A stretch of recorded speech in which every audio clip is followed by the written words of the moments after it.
keessatti tilmaamaan naannoo sa'aatii 12. Ashama harka fuunee nagaa siniif haa baay'atu. Hordoftoota chaanaalii kootii nagaa keessanii ani nagaa kooti obboleettiin teessanii baga nagaan eegamtanii yeroo kana geessanii anaa dhufuu jedheen jira. Hordoftoota chaanaalii kiyyaa warroonni haaraa mana koo dhuftan asuma ammaa milanaa ta'u indeegatinaa siniin jedha. Warroonni dursa immoo maatii naa taatanii jirtan hedduu takka galatoomaa jecha laayik sheer gochuu indeegatinaa siniin jedha. Anaa dhufuu baga nagaadhaan mana koo dhuftanii egaa viidiyoo baay'ee nama gaddisiisu tokko argeetanan dhufe. Viidiyoo kanarratti egaa akkuma dursa isinitti argisiise mucaan kun Finfinnee keessatti haadhasaa haala suukkanneessaadhaan kan ajjeesedha. Baay'ee waan nama gaddisiisu jechaadha. Bara kana keessa jechuun baay'ee ulfaataadha. Bara ilmi namaa jabaatee haadhasaa keessaa gadi ba'e akkasittiin billaadhaan qaleetoo ajjeesu keessa jirra. Waanuma guyyaa guyyaatti dhagaa oolluu fi argaa oollutu baay'ee nama gaddisiisa. Waaqayyo araara isaa biyya keenyaaf haa buusu malee. Egaa mucaan kun harmeen isaa isa bira taa'uudhaan gara Finfinnee gara isa bira dhuftee jirti boolee jechaadha.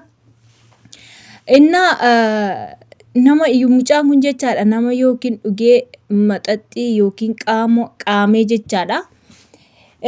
Yeroo sana kaasee haadha isaatiin qumaara taphatee waarratee haadha isaatiin birrii naa kaffalii lafa qabsiisi jedheeni haati sanaan dinnaan haadha isaa billaadhaan qalee bakka ishiin ciiftutti sababii itti mufatee jecha qalee waarratee billaa sana shintibeetii keessatti darbate. Achii booda mana isaa galee waarratee haadha manaa isaa bira taa'e haadha isaa ajjeesee jechaadha. Mucaa inni xiqqaan tokko immoo inni isaa irratti dhalatu argeeti.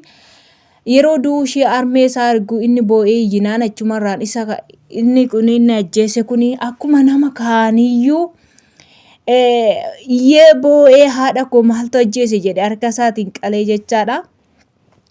Sanii booda yoggaa inni akkasittiin iyyuu biyyi birmatee watwaatee hundumtuu achumarraan to'annaa jala obbolaa kana hunda isaanii jala gaafa oolchan akka ofii isaatii harmee isaa kana ajjeese immoo dhugaa ba'ee dubbate jechaadha. Achii to'annaa jala oolee amma murtiin irratti murtaa'e kun seeraan ala namni haadha isaa gara jabummaadhaan akkamiitiin akka inni ajjeesu kan jedhan seera cabsee jira waan ta'eef jedhanii murtoo du'aa irratti murteeffamee jira gara murtiitti jechaadha. Waan baay'ee nama gaddisiisu jechaadha. Gara jabummaa akkamiitiin haadha ofii keessaa gadi ba'an akkasittiin qalanii ajjeesu kana keessa jirra yaa obboloota koo yaa Oromoo. Bara itti barri baddee dhaloonni garaa jabaatee haadha isaa ciibsee qalee haadha isaa ciibsee qalee ajjeesu keessa jirra. Bara kana seexana nuti dhagge seexanatu akkas nu godhe jenna. Seexanni maal seexanni godhisiin jetti haaboo waan hundu barsa kan dursu ko innaa kun nama masqalee ofirraa baata maqaasaa kiristaana jedhama. Seexan akkana na godhe jedha dhaloonni keenya yeroo dogoggoru keessatti seexanni godhisiin hin jenne sammuu keetu godhisiin jedhe sammuutti isin hin laati Waaqayyo. Gaafa sammuu kanatti namni laatame waan godhus waan jedhus waan dubbatus hin beektu sammuutti of laannan jechaadha. Sammuu keessan kanatti isin laannan waan hojjettanis waan gootanis gara itti deemtanis hin beektani. Garuu gaafa sammuu keessanitti hin laatamne immoo nagaatti jiraattu. Warroonni maxaxii dhugan wanta adda addaa waan nama macheessu caatii minaamina qaaman kun inni kun sammuu dhaloota baay'ee maal godhaa zoorsaa deema jechaadha. Gaafa sammuu dhalootaa kana macheesse maal godhaa lubbuu isaa balleessuudhaaf lubbuu namaa balleessuudhaaf gara jabummaadhaan tarkaanfatee adeema jechuudha.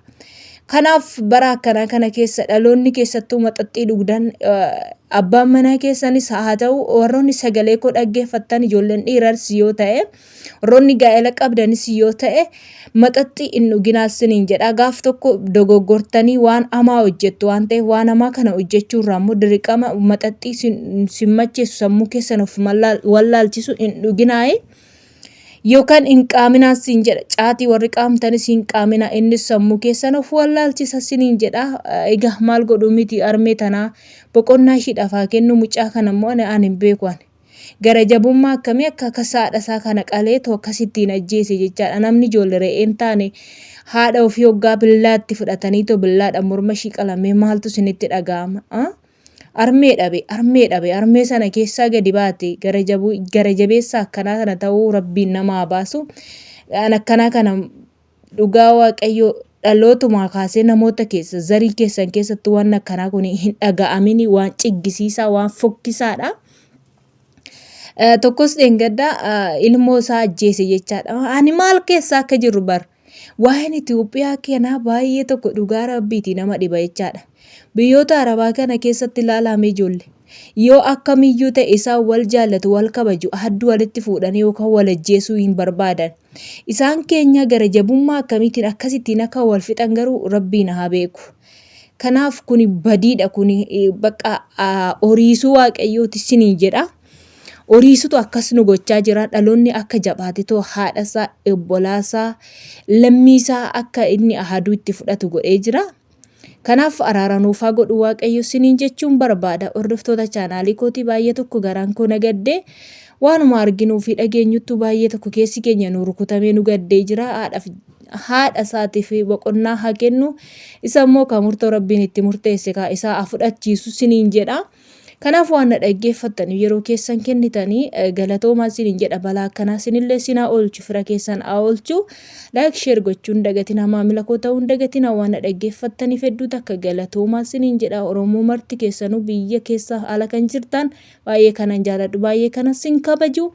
Hedduu takka galatoomaa jechuun barbaada. Laayikii keessan namoota baay'ee bira gahaa, laayik gochuun dagatina. Yaada qabdan koomentii irratti baay'ee yeroo gaarii.